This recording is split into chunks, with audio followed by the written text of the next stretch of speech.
বাংলাদেশ সম্মিলিত সনাতনী জাগরণ জোটের মুখপাত্র ও পুণ্ডরিক ধামের অধ্যক্ষ চিন্ময় কৃষ্ণ দাস ব্রহ্মচারীকে নিয়ে আলোচনার মধ্যেই নতুন করে বার্তা দিয়েছে ভারত।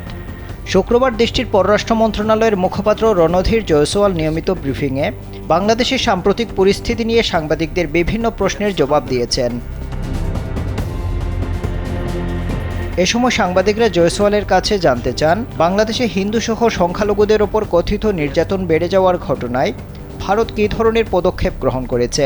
জবাবে রণধীর বলেন, হিন্দুদের ওপর হামলা নিয়ে ভারত বাংলাদেশের সঙ্গে সার্বক্ষণিক যোগাযোগ রাখছে। হিন্দুসহ অন্যান্য সংখ্যালঘুদের ওপর হামলার বিষয়টি বাংলাদেশ সরকারের কাছে শক্তভাবে সার্বক্ষণিক উত্থাপন করছে ভারত। এ ব্যাপারে নয়াদিল্লির অবস্থান পরিষ্কার। কামন ব্রো, এসব অনেক কিছু আসবে আর যাবে, এক্সপার্ট কিন্তু থেকেই যাবে।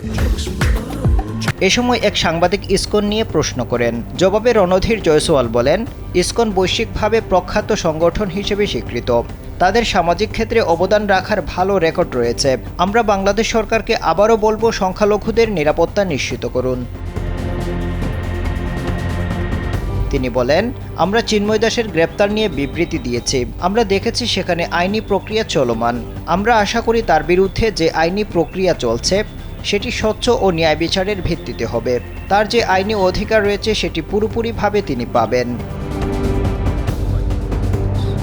ভারত থেকে বাংলাদেশে পণ্য সরবরাহের বিষয়ে রণধীর জয়সওয়াল বলেন, ভারত থেকে বাংলাদেশে পণ্য সরবরাহ অব্যাহত রয়েছে এবং একইভাবে বাংলাদেশ ও ভারতের মাঝে উভয় দিকেই বাণিজ্য অব্যাহত রয়েছে। আফজাল হুসাইন, কালবেলা।